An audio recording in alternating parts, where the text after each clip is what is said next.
Vamos a ver ahora el caso siguiente, ¿no? Acá lo que hay que hacer es que hay que pensar si las siguientes funciones también son transformaciones lineales, pero acá no es un caso vectorial, sino son casos un poquito más extendidos. Por ejemplo, estamos hablando del caso 2.2, ¿no? ¿Cuál sería el primer caso? El primer caso sería si, por ejemplo, nosotros tenemos para todo vector perteneciente a k sub n, es decir, repasemos por la nomenclatura, k puede ser un número complejo o real, ¿sí?, de n variables. Vamos a tener una aplicación t en función de b, ¿sí?, que va a ir de k sub n a k, es decir, es como si fuera una función, para hacer una analogía con el análisis 2, una función de varias variables, ¿sí?, una función escalar de varias variables, ¿ok? Entonces, ¿qué es lo que va a pasar? Esa transformación va a ser en función de un vector, pero va a ser en función de x en realidad. Es decir, el input de la transformación es x. Aclaro esto por las dudas, porque ¿qué pasa? Lo que están viendo acá es una familia de funciones. Es como las series, ¿se acuerdan las series de potencias de análisis 1?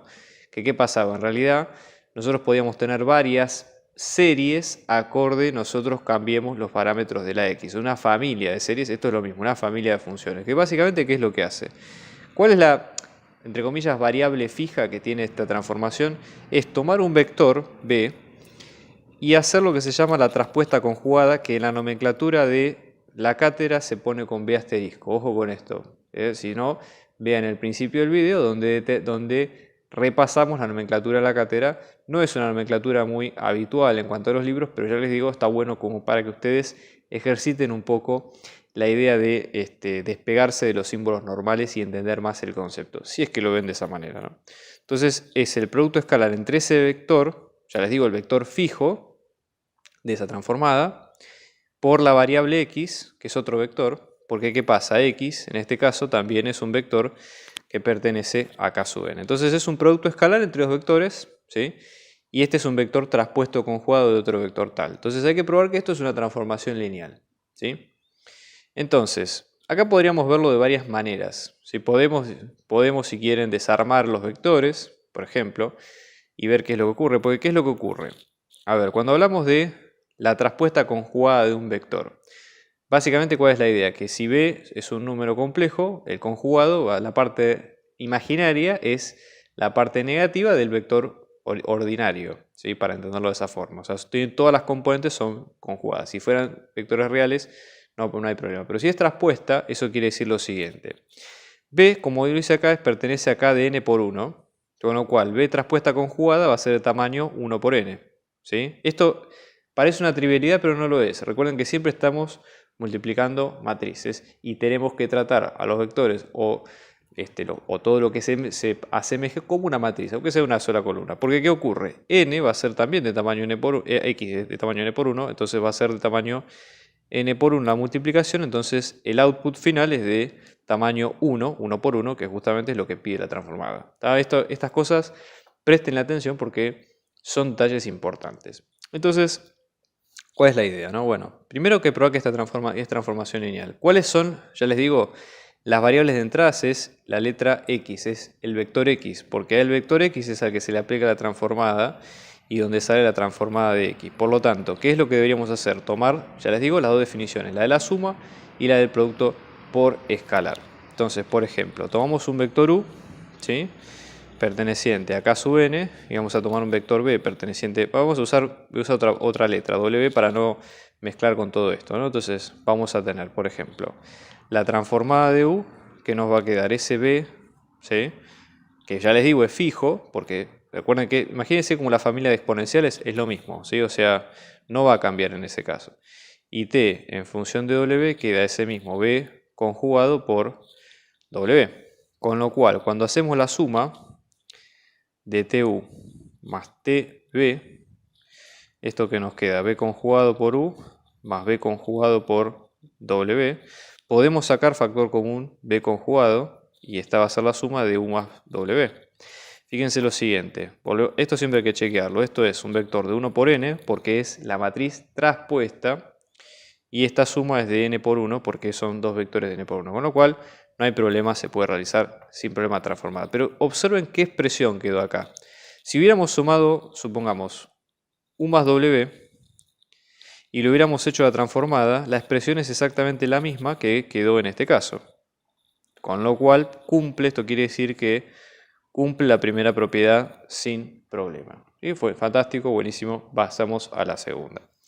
Entonces, la segunda habla del escalar alfa. Entonces, por ejemplo, si hacemos alfa por u, ¿sí? La transformada de alfa por u, ¿qué va a ser? El vector b, ¿sí? Traspuesta conjugada por alfa por u. O sea, esto es una matriz de 1 por n, esto es una matriz de n por 1.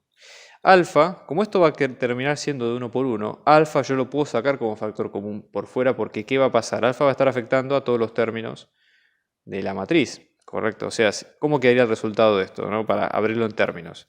Supongamos, vamos a tener B1 conjugado por U1 conjugado, por 1, perdón, por alfa, después vamos a tener más alfa por B2 conjugado por U2, más así hasta el vector enésimo de cada uno, componente en el caso de B, ¿no? Y esto, ¿qué es lo que pasa? Que alfa puede salir como factor común, porque es del toda la suma, y finalmente queda B conjugado por U, esto una matriz de 1 por n, y esto de una matriz de n por 1. Con lo cual, ¿qué ocurre? La transformada de alfa por U, ¿qué es esto que hemos encontrado acá? La transformada de U, o sea, vuelve a quedar alfa por la transformada de U, con lo cual cumple con la segunda condición sin problema. Buenísimo, fantástico. Seguimos con la que sigue. Este caso, el B, es un poco más clásico, porque ¿qué es lo que ocurre? Yo voy a tener una matriz primero, ¿no? Es lo que hablamos hace un ratito, ¿no? ¿Qué ocurre cuando tenemos, digamos, transformaciones lineales? Generalmente, si son vectores, se pueden pensar como multiplicaciones por una matriz de escalares, ¿no? Entonces, A va a ser una matriz de números complejos o reales, por eso ponemos K, de M por N. La aplicación va a ser de la siguiente forma, K de M por N en K, es decir, va a ir de una matriz de vectores a una matriz, a un escalar, como si fuera una función vectorial, pero digamos como una matriz. Entonces el input de entrada de esta matriz, ¿cuál es? La matriz A es fija, vamos a trabajar con una matriz X que es la matriz de entrada, ¿de acuerdo? Entonces lo que se va a hacer es calcular la traza ¿de qué? De la matriz A asterisco, que recuerden es la matriz traspuesta conjugada de la matriz original, ¿sí? Por X. ¿Ok? Para todo X, que X ¿qué tamaño tiene que tener? El mismo tamaño, M por N. Fíjense, ¿por qué digo que tiene que tener dm por N? Porque si se fijan en la cuenta, A traspuesta conjugada pertenece a ¿cuál? A K de N por M. Acá, digamos, el tema de la nomenclatura puede ser un poco confuso, pero fíjense, si la traspuesta, el orden de filas y columnas es el contrario. Entonces, tiene lógica que sea de esta forma. Fíjense, esto va a ser una matriz de n por m. X es una matriz de m por n, mismo número interno, o sea que es la traza de una matriz cuadrada, una matriz de grado n. ¿Y qué quiere decir? ¿Qué es la traza de una matriz? Si ustedes se fijan en las definiciones en el glosario que vimos al principio, la traza de una matriz es la suma de todos los elementos de la diagonal principal. Supongamos que a esta matriz la llamamos C, ¿no? Entonces C va a ser una matriz de n por n, o sea, va a tener C sub 1, 1, C 1, 2, así sucesivamente hasta C sub 1, n. Y acá vamos a tener hasta Cn1 y después tenemos hasta Cnn, justo como la de la tele. Entonces, cuando sumamos la diagonal, ¿qué es la traza de esa matriz C? Va a ser, en este caso, ¿sí? La sumatoria de C sub I, desde I igual a 1 hasta N, todos los elementos de la diagonal.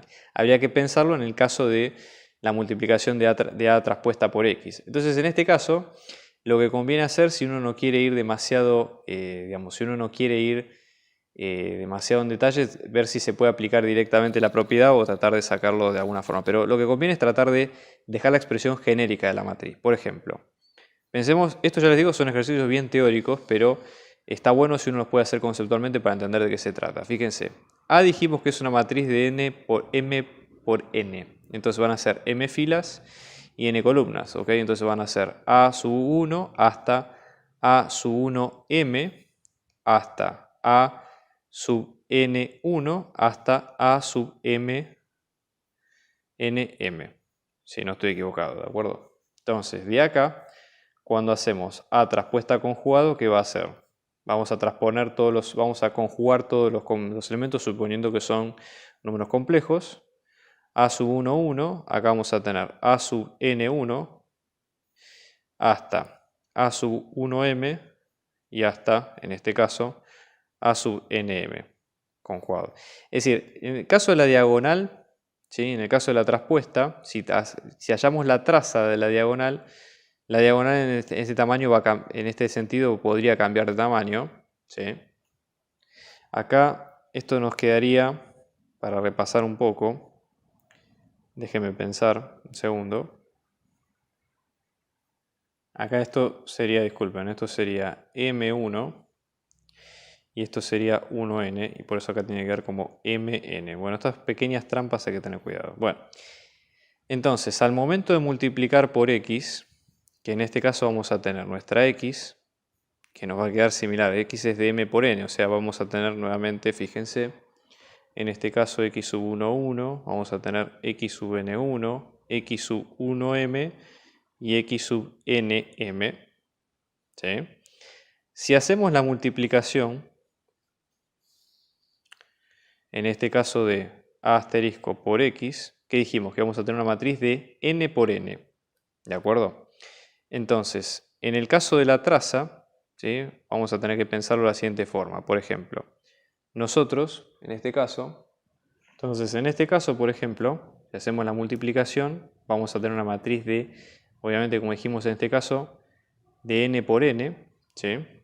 Fíjense que, supongamos que nos concentramos solamente en los elementos de la diagonal, que son con los que vamos a calcular la traza. Entonces, por ejemplo, lo que iría en la diagonal, fíjense, la diagonal en este caso, nosotros sabemos que, a ver, esta es una matriz de n por m, esta es una matriz de m por n, y esta, en definitiva, es una matriz de n por n. ¿Okay? Entonces, en la diagonal van a ir los elementos de la fila de la primera matriz con los elementos de la columna, para tener un orden, ¿sí? De la multiplicación.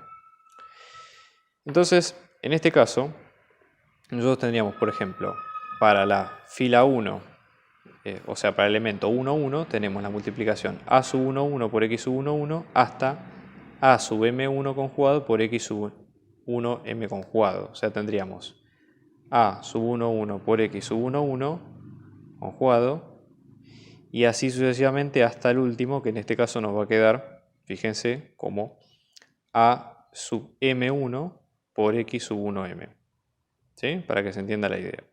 Si seguimos de esa lógica hasta el último punto, para tratar de entender el patrón, fíjense, en este caso tendríamos esta con esta, vamos a tener a sub 1n por x sub n1 más, y así sucesivamente, hasta, en este caso, a sub mn por x sub nm. Entonces hay un patrón de que de alguna forma los números se van, entre comillas, repitiendo para cada caso. ¿Sí? ¿A qué voy con esto? ¿Qué es la traza? Es la suma de todo esto, ¿no? Traza de a asterisco por x. Entonces tendríamos, planteemos la suma en términos de genéricos y veamos si podemos sacar una sumatoria o algo que nos permita ir a la definición que queremos, ¿no? A sub 1, 1 por x sub 1, 1 más a sub m1, así sucesivamente, ¿no? Puntos suspensivos, por x sub 1m más, y así sucesivamente, a todas las diagonal, ¿no? En este caso, a sub 1n por x sub n1 más a m por n por x de nm. ¿De acuerdo? Eso sería lo que está ocurriendo. Ahora, una forma de entender más esto sería la siguiente. Nosotros lo que tendríamos que fijarnos es qué es lo que va pasando con cada uno de los escalares. Entonces, para entenderlo de alguna forma, fíjense que, por ejemplo, este sería el primer elemento, después tenemos toda la suma de todos los elementos de la diagonal y este es el último. ¿Qué es lo que ocurre? En este caso nosotros dejamos fijo un x, por ejemplo, o un valor de a para x, y lo mismo en este caso, donde van variando los valores de las filas. Entonces, en ese sentido lo que tendríamos sería lo siguiente. Una sumatoria, ¿no? Donde vamos a ir multiplicando, en este caso vamos a tener a sub ij, ¿sí? Por x sub ij, desde i igual a 1 hasta i igual a, en este caso, para la cantidad de filas que nosotros tenemos, que es n también, y lo mismo de j igual a 1 hasta j igual a n, por ejemplo. Es una forma reducida de verlo, pero ese sería el resultado de la traza, en ese caso, ¿no? Entonces, viendo la expresión general, si ven que no están de acuerdo, avísenme por las dudas, porque ya les digo, esto puede tener otras betas. Pero esto está bueno por lo siguiente. Nosotros ya sabemos la traza para un vector. Si hacemos la suma de dos, por ejemplo, yo hago la traza para probar la propiedad de la transformación, ¿no? De i, ¿cómo nos va a quedar la sumatoria? Sería de a sub ij por i sub ij. Y si sumamos los dos, ¿qué nos va a quedar? La suma de las dos, en este caso, nos quedaría así. Vamos a sumar dos sumatorias y en cada una de esas sumatorias, cada a sub ij va a estar multiplicada con el correspondiente x sub ij y el correspondiente y sub ij. Piénsenlo de esta forma, ¿no? Sería a sub ij por x sub ij más la sumatoria de la sub ij por i sub ij, ¿de acuerdo? Entonces, en ese caso, pensándolo de esa forma, se podía pensar una sola sumatoria que tenga asociado para cada sub ij que tiene nombre y apellido la sumatoria con el x sub ij correspondiente. Entonces, en este caso, esto, perdón, no, sentía sumatoria doble.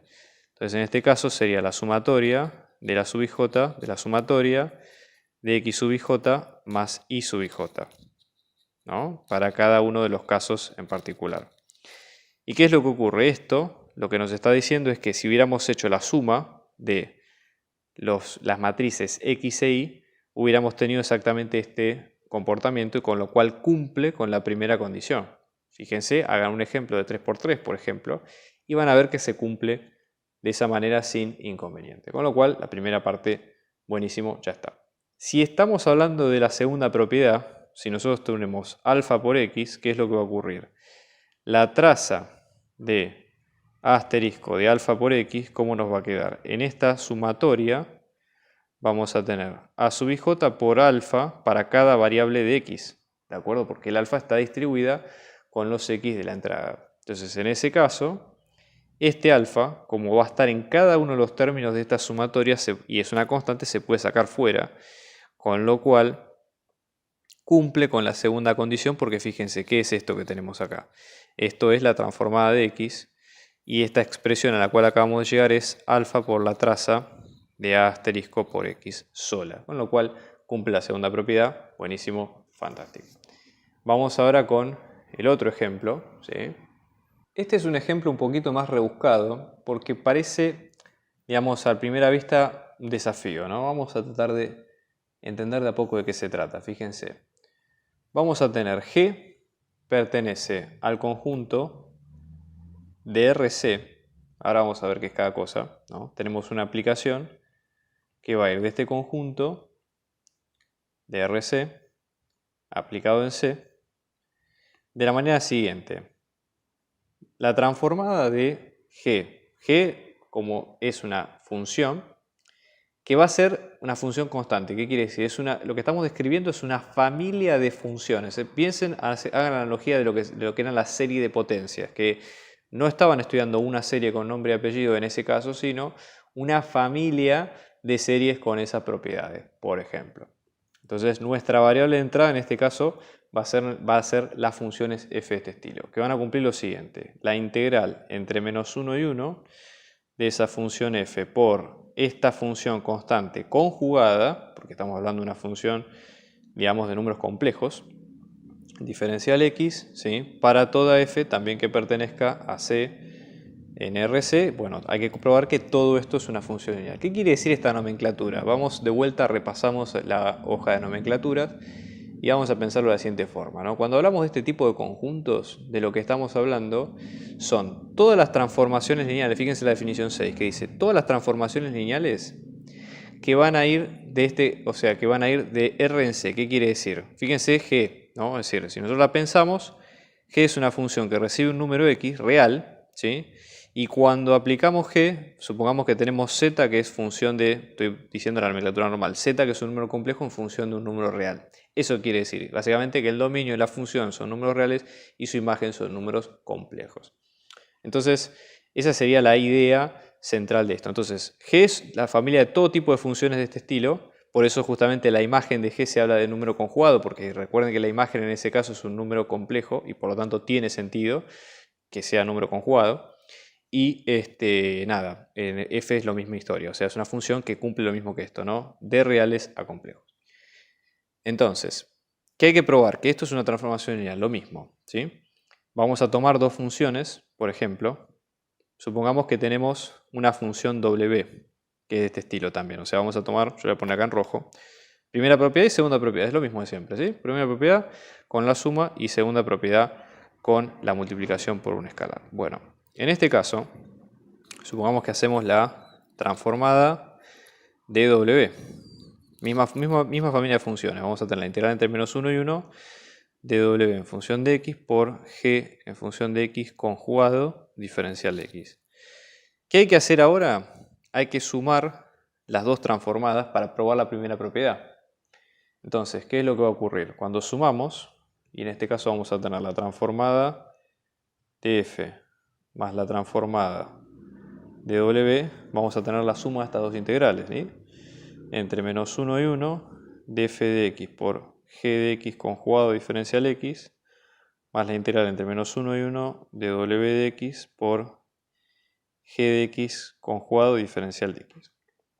Bueno, lo bueno que tenemos acá es que así como las integrales tienen la propiedad de que se puede hacer suma de integrales, acá podemos, fíjense, el intervalo de integración es el mismo, con lo cual podríamos sumar todo en una sola integral, primero, y esto ¿cómo nos quedaría? Entre menos 1 y 1 de f por g conjugado más w por g conjugado, todo esto en diferencial x. Fíjense que hay un factor común que es g, no quiere decir que es un escalar, quiere decir que es algo común a los dos.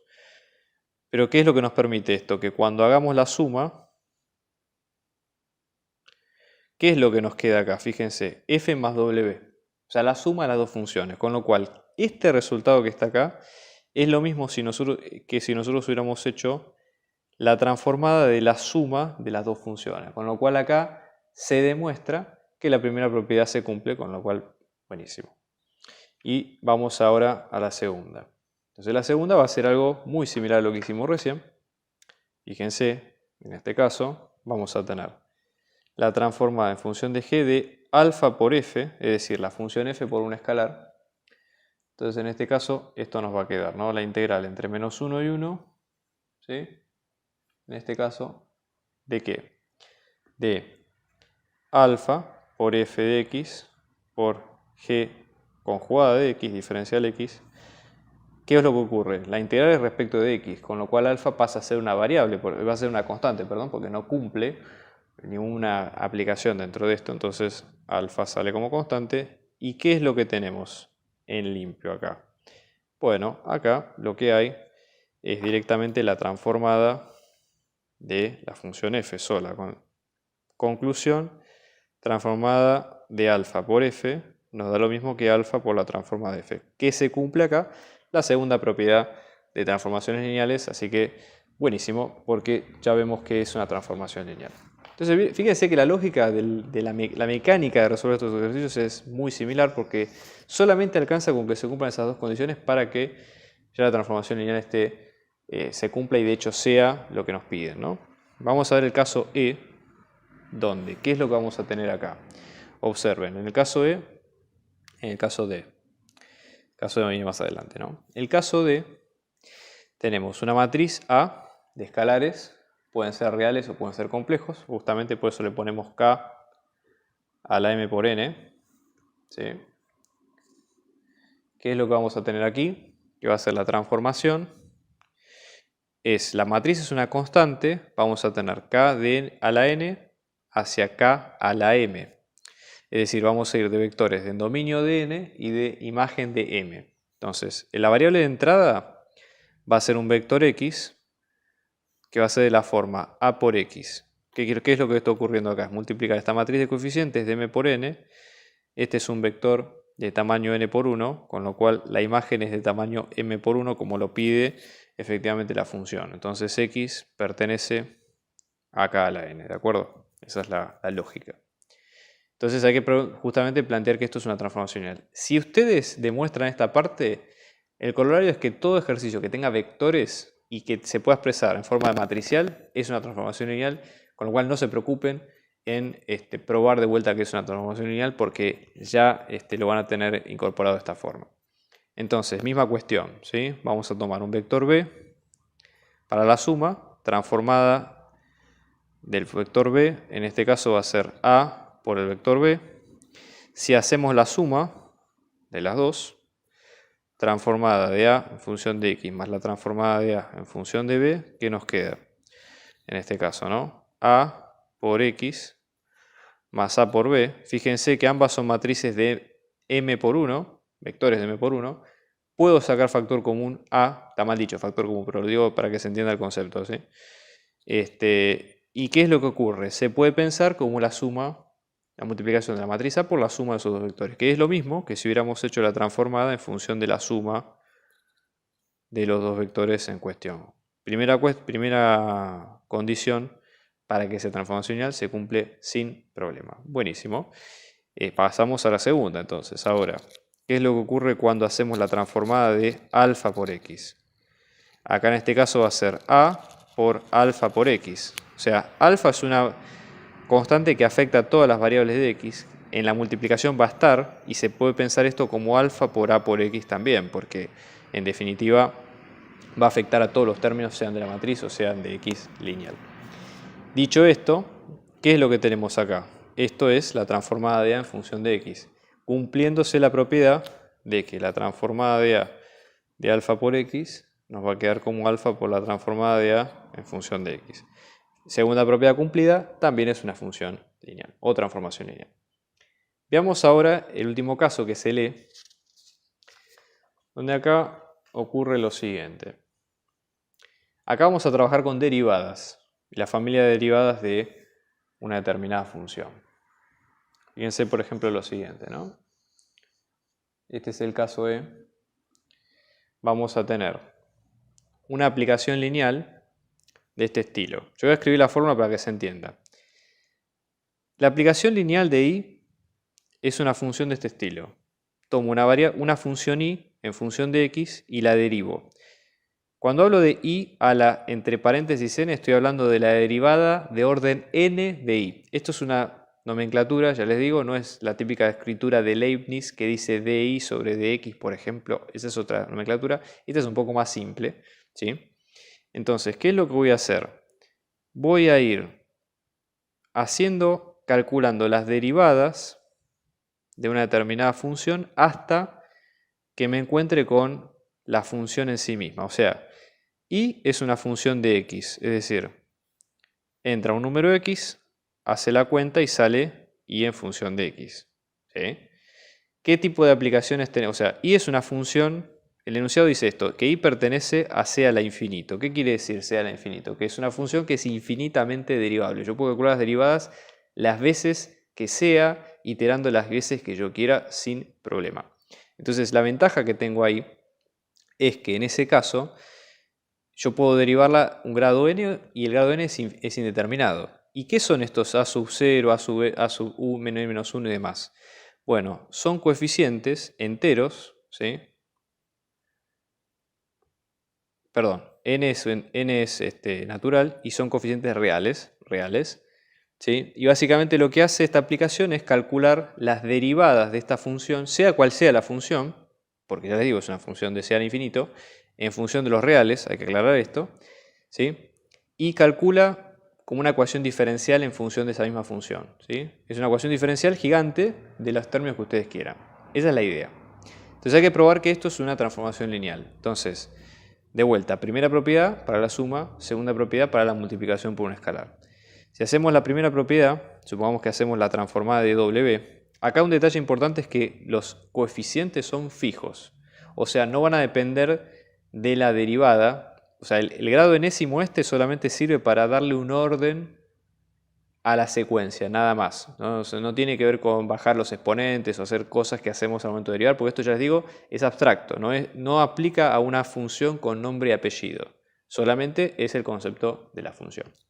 Entonces, en este caso vamos a tener derivada de la función n de w de grado n más a sub n menos 1. Este a sub n menos 1 es el mismo coeficiente que está arriba, ojo con eso, ¿está? En la primera función, y así hasta a sub 0 por w. Cuando hacemos la suma de las dos transformaciones, ¿cómo nos queda término a término? O sea, esto sería L de i más L de w. Bueno, primera cuestión, w a la n más i. O sea, ojo que esto ya les digo, no es potencia, es la derivada de grado enésimo, para que se entienda la nomenclatura. Ahora, cuando sumo término a término, ¿qué puedo hacer? Sacar factor común, porque ya les digo, los coeficientes son los mismos en las dos funciones, son fijos. Entonces tengo, por ejemplo, a sub n menos 1 por ¿cuál? Por i a la n menos 1, derivada de n menos 1, más w derivada de n menos 1. Y así sucesivamente hasta la última, que el coeficiente a sub 0 es común, hasta la función w más la función i. Entonces, ¿qué es lo que ocurre? Hicimos la suma. Si ustedes se fijan, si hubiéramos hecho la suma de i más w y después hubiéramos aplicado la transformación, hubiéramos llegado exactamente a esto. O sea, a esta misma aplicación. Porque, ¿qué pasa? Armamos una función nueva, supongamos que lo calculamos al revés, una función z. Entonces reemplazamos todo por z, pero ¿qué pasa? Al momento de reemplazar z por sus funciones, no hay problema, porque obviamente, ¿qué ocurre? Si z va a ser i más w, cuando derivemos z respecto de x, ¿qué ocurre con las derivadas? La derivada de la suma es la suma de las derivadas, o sea que eso se cumple para el grado 1 y para el grado que sea, con lo cual todos esos términos del principio se cumple por ende la primera condición sin problema.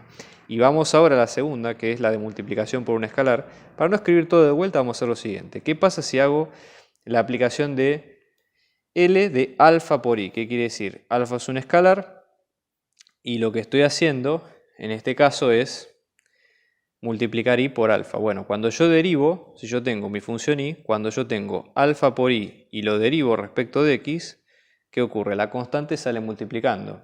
Voy a poner acá que tengo más lugar, ¿no?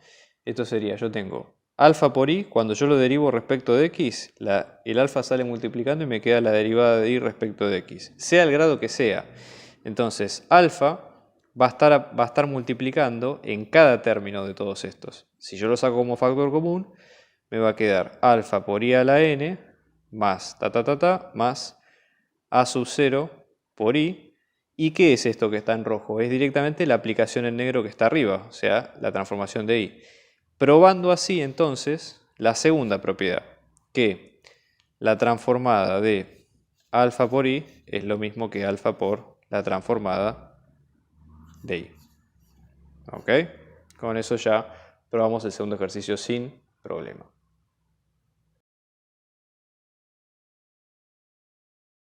La artística de estos videos y del canal en particular está hecha gracias a mi amigo Rodrigo, que también es profe de inglés. Te dejo su contacto para que veas para las clases particulares, muy recomendable. Hola, soy Rodrigo, doy clases de inglés para primaria, para secundaria, para la universidad, para el trabajo, para los viajes y para lo que necesites. Puedes buscarme en los contactos que dejo a continuación. Estamos organizando clases particulares, individuales y grupales para apoyo a las materias parciales y finales, así que abajo dejamos nuestro dato de contacto para si ustedes quieren contactarse y seguir averiguando de las clases lo pueden hacer. Un abrazo grande y muchos éxitos.